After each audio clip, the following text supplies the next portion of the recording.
Okay, in previous concept, we discussed demand paging. So in demand paging, there is a pause for page fault means the particular desired page is, if a process wants one page, that particular page is not in memory, then we will treat it as a page fault. Okay, so here, what is the page fault here?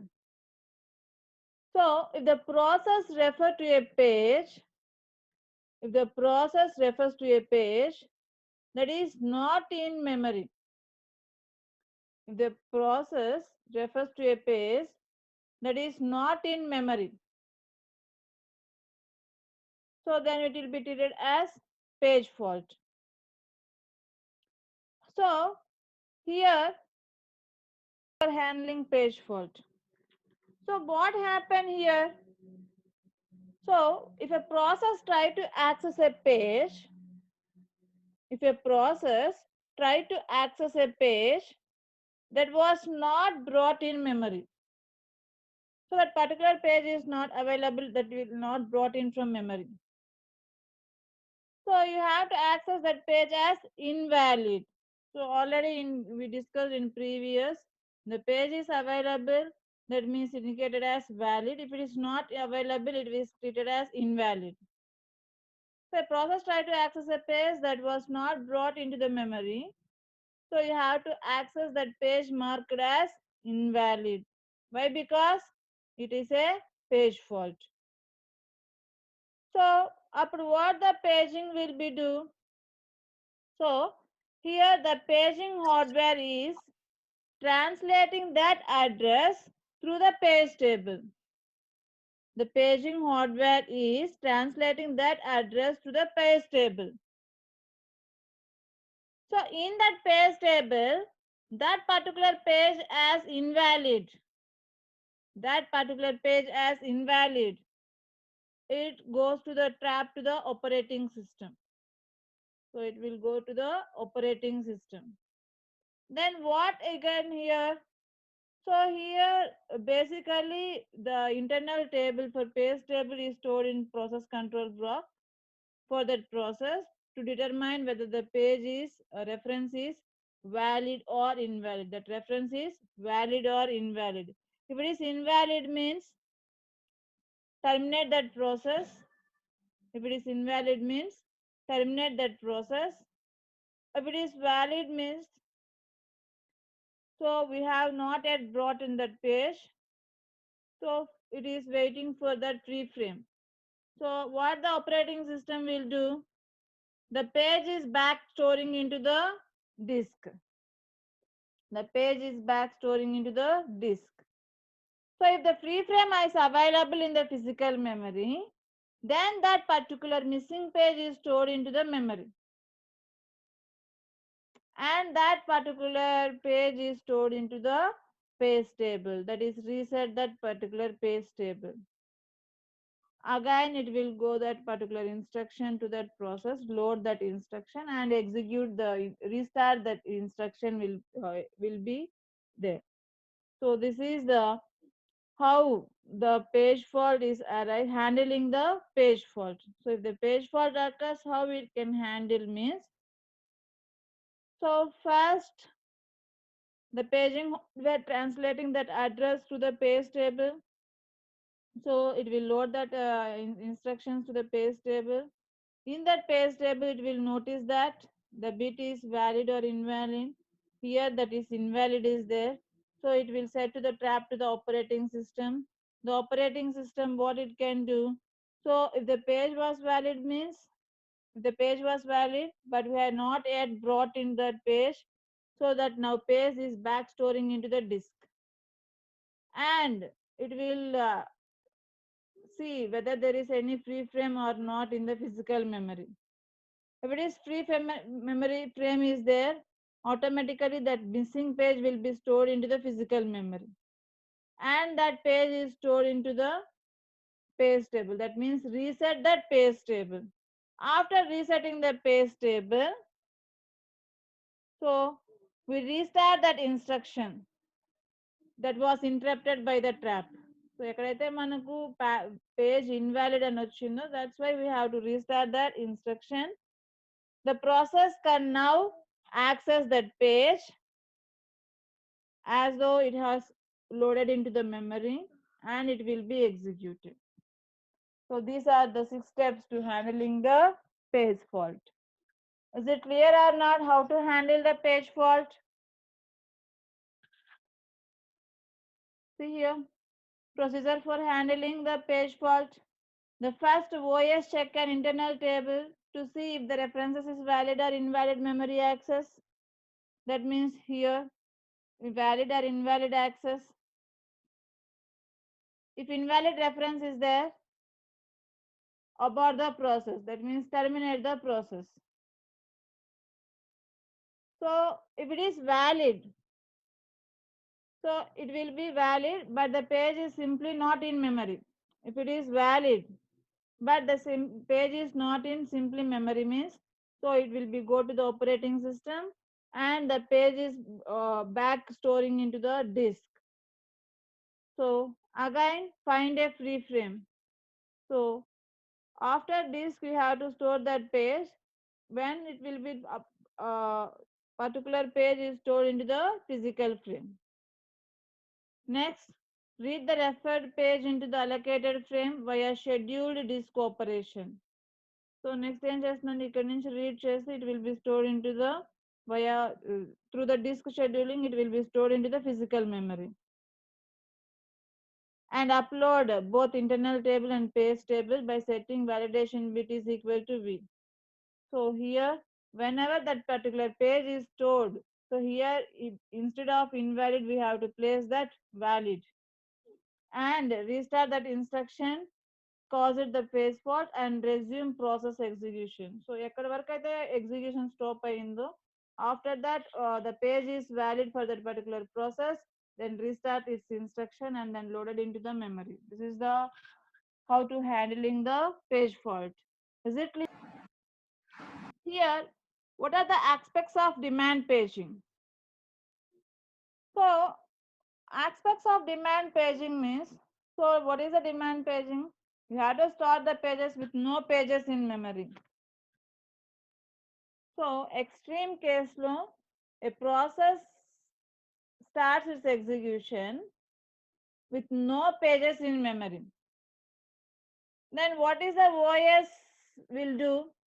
OS sets the instruction pointer to first instruction of a process. So that means the page is no memory resident, then page vault is issued. So here page P is loaded and same for all other process pages on its reference. So this scheme is not, this scheme is called as pure demand paging. So pure demand paging means load a page only when it is needed.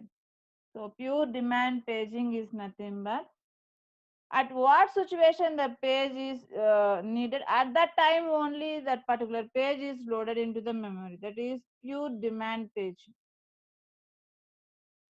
So considering the one instruction that is add a comma b, considering the instruction that is add a comma b. So here no, sorry ma, considering the instructions add a comma b. So here add a comma b means we have to add the values a values and b values and store the result in some c ankon. So add a and b values, we have to store that result in c. That means we have to fetching the instruction that is add a comma b. First you have to fetching the instruction add a comma b and you fetch the a and fetch b values, fetch the values of a and b, and we have to perform the instructions add a comma b. and whatever the result is getting, that result is stored in some C location. So here we have tried to store that value in C. If that particular page is currently not available in the memory, or that C page is not available in the memory, so get the desired page, bring it and correct the page table and restart the instruction. So restart the instruction means again it will be fetch the instructions and decode that instruction and it will be execute that data. So pure demand paging means load a page only when it is needed. So for example, a given instruction can contain multiple distinct pages. You have to take the instruction add a comma b. That is a fetching the instruction. After fetching the instruction means you can decode that instruction. So decode means what are the values are there, which operation here you can perform, and first you can analyze that, and you have to fetch the values a value and b value and performing the addition a comma b, and the result will be stored into the some C location. So at that time C page is not available currently in memory. So then what you will perform? So get the desired page, bring it in correct that page table and restart the instruction.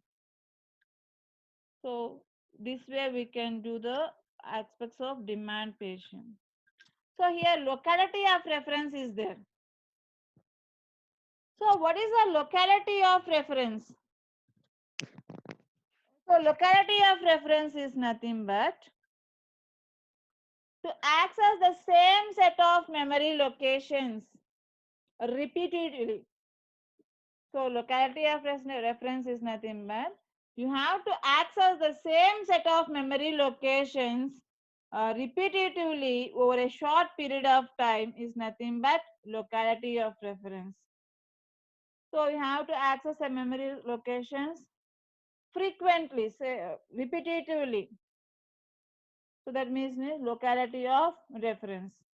So locality of reference is nothing but to access the same set of memory locations repetitively over a short period of time is nothing but locality of reference. Here instruction restart only. So what the instruction restart means I already told you. So you have to fetch the values and performing that values, adding that values. So we have to store that values in particular page. That page is not available in memory. Then you have to get that page into the memory. So in that we have to desired page is bring into the back into the correct page table and restart the instruction, and here what will be do again it will restart the instruction. So here it will be storing some value, so accessing the several different locations. Here restart the whole operation, so again it will be whole operation will be restart, not only that particular storing that C value into some location. So it will be performing the whole instruction will be restarting. Again it will be performing from fetch and decode the instruction, fetch A, fetch B and add A and B values and store in that particular value into C. So this is the performance of demand paging. So performance of demand paging. So it can significantly affect the performance of a computer system. So what is a demand paging means? So a demand paging performance ఎలా ఉంటుందంటే it will be affect the performance of a computer system also. So performance of demand paging can significantly affect the performance of a computer system. So a computer compute effective access time for a demand page in memory. We have to compute that effective access time for a demand page memory. So ఎప్పుడు మీరు access I mean you have to compute that value means a page fault causes So a page fault causes the following sequences. So ఎప్పుడెప్పుడు page faults అక్కర్ అవుతాయి? A page fault causes the following sequence to occur.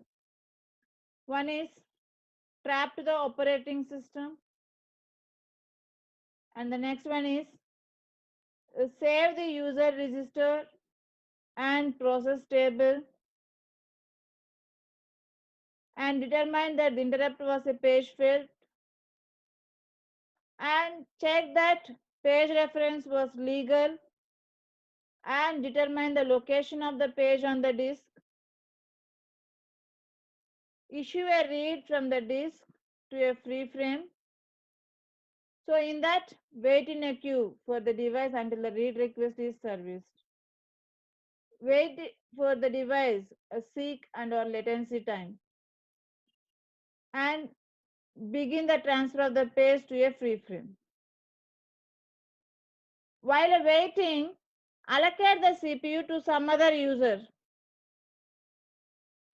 Next, receive an interrupt from the disk IO subsystem. Next, save the registers and process state for the other users. And next one, determine that the interrupt was from the disk. Next, correct the page table and other tables to show page in now in memory. And the next one, wait for the CPU to be allocated to this process again. Then restore the user registers, process state, a new page table, and then resume the interrupted instructions. So these are the steps. A page fault causes the following sequences. A page fault causes these are the sequence to occur. So here there are three major components of the page service. That means page fault service. So there are three major components of the page fault service. One is service the interrupt. The second one is read in the page. And third one is restart the process. So there are three major components of the page fault service time. The first one is service the interrupt. And the second one is read in the page. And third one is restart the process. So service the interrupt means if the process is executing, if the required page is not available in memory, then what happened here? Interrupt will be occur. Is it right or not? So interrupt means it stops the execution. Why? That particular page is not available in the memory. Then we have to give that service for that particular page means here what will that services will handle means ISR. ISR is nothing but interrupt service routine. ISR is nothing but interrupt service routine. So it will handle the number of instructions. So ISR interrupt service routine will handle that interrupt and it will give the service for that interrupt. Is it clear? Service the interrupt. If process is executing, that required page is not available in that memory, then what happens here? Page fault is occur. So here then while page interrupt and some page is not available in memory. So we have to provide the service for that interrupt.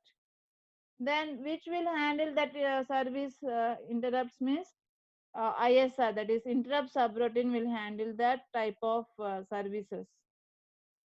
And next one is read in the page. So we have to read the values or something from the page. In the page, it gives the time. So within time, we can read that data. And we can read the page from the main memory. And restart the process. So restart the process means already in a previous slide we discussed restart means So we have to performing one type of instructions, that is addition the values. That means, so you have to store that value in particular page. That page is not available in memory. At that time, what will be do? Restarting. Restart that instructions means restart that process. So again and again until particular page is desired.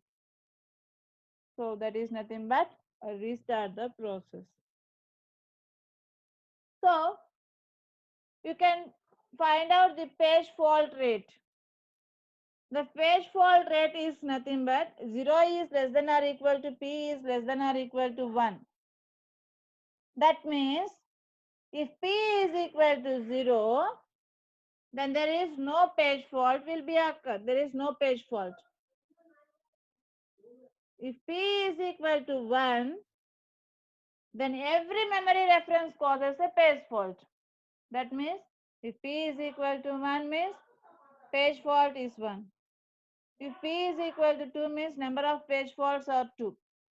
If p is equal to 5 means number of page faults are 5. So ante you have to access one page. That page is not in memory. So then page fault is 1.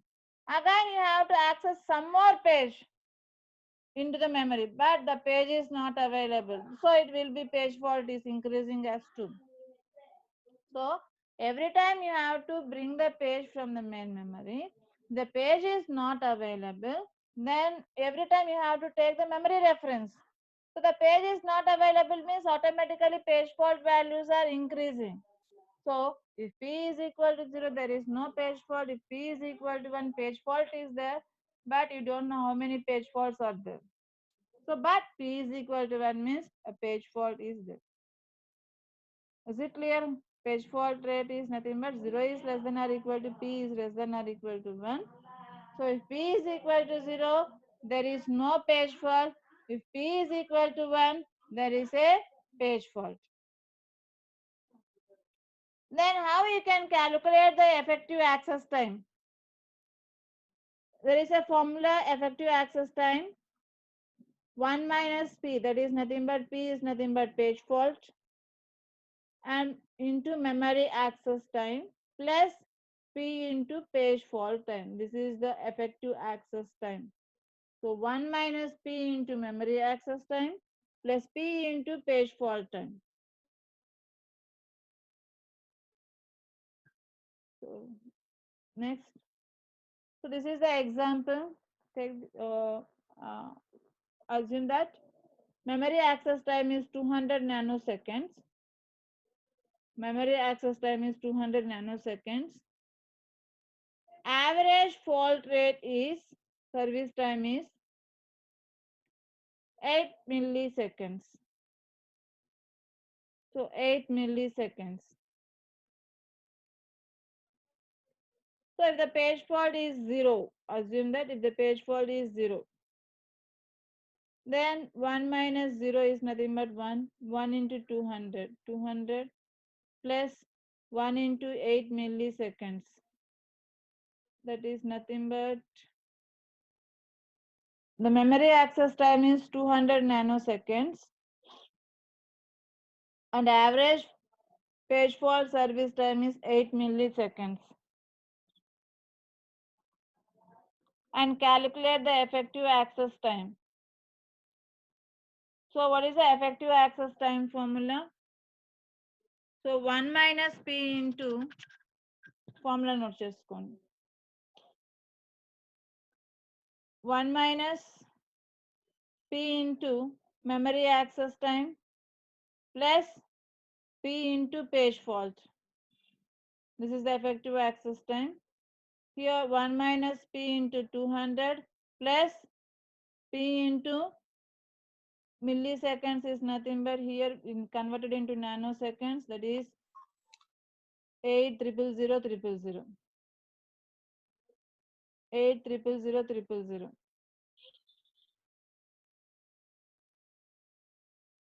So calculate this value.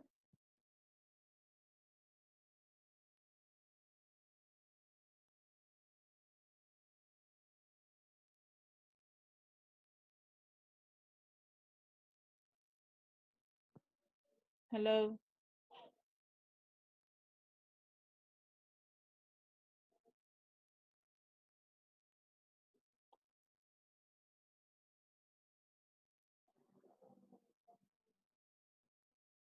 And finally, we will got the value. What the value? Who is this?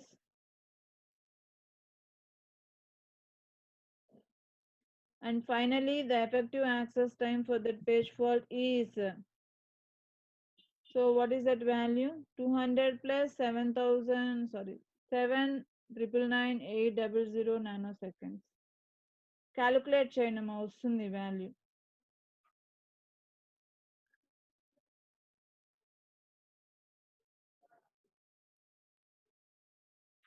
చేస్తారా అండి?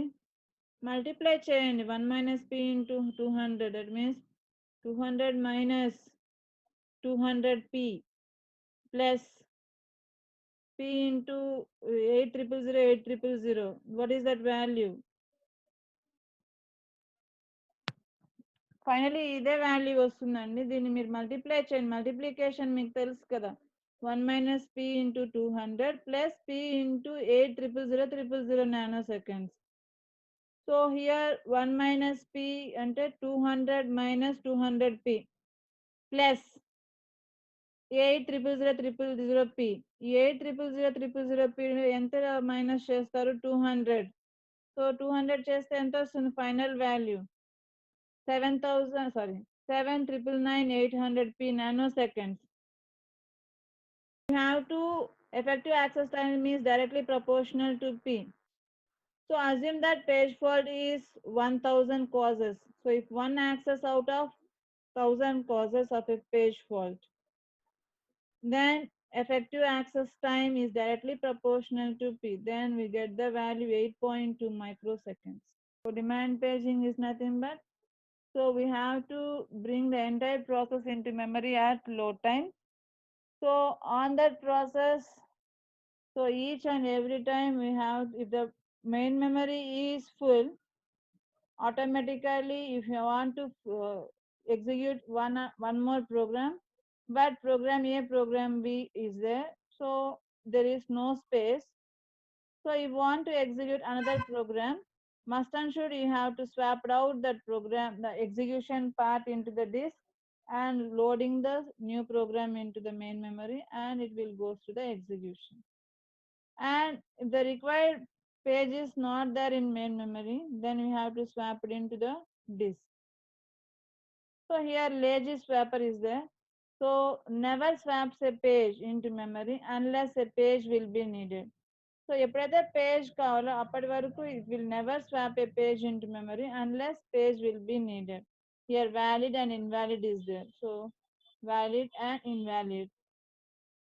Here this way we have to bit will be set as valid and invalid.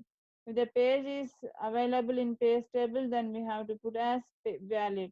If it is not there, means we have to put as invalid. So this is the example for that. So page fault we discussed now only.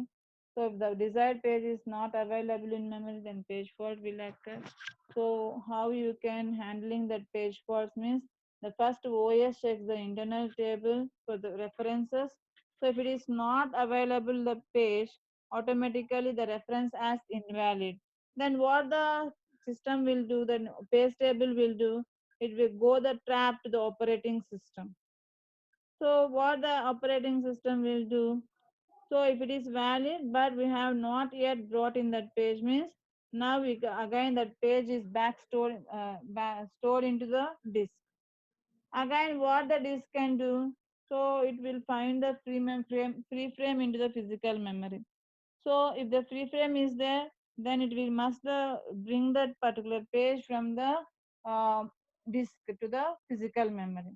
So later what it will be do? So when the disk read is complete, we modify that internal table. So keep that process, that page is valid. So and we have to restart that instruction that was interrupted by that trap. So ఏదైతే దానివల్ల invalid అని అక్కరైందో, again that instruction will be restart and load into the memory and it will be executed. That is the handling the steps for page fault. we will discuss tomorrow, that is page replacement algorithms. Very important direct 10 marks question. So ఇంతవరకు మనం ఏం చూసామండి, page fault. So page fault అంటే mean that particular page is not available in memory means we will take as a page fault. How we can replace that page, that by using the page replacement algorithms. So page replacement algorithms మనకు వచ్చి 4 ఉన్నాయి: FIFO, LRU, MRU, optimal page replacement. So in next class we discussed what is a page replacement, what is the need for page replacement, and basic page replacement algorithms. So how you can replace that pages by using 4 techniques, that is FIFO page replacement algorithm. Direct 10 marks question అండి.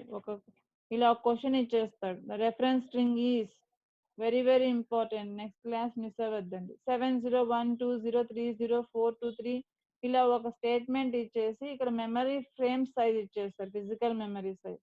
That is 3 frames ఇస్తే ఆ మెమరీని divide చేసుకొని you can perform FIFO, optimal page replacement, LRU and MRU. మీకు MRU ఉందా?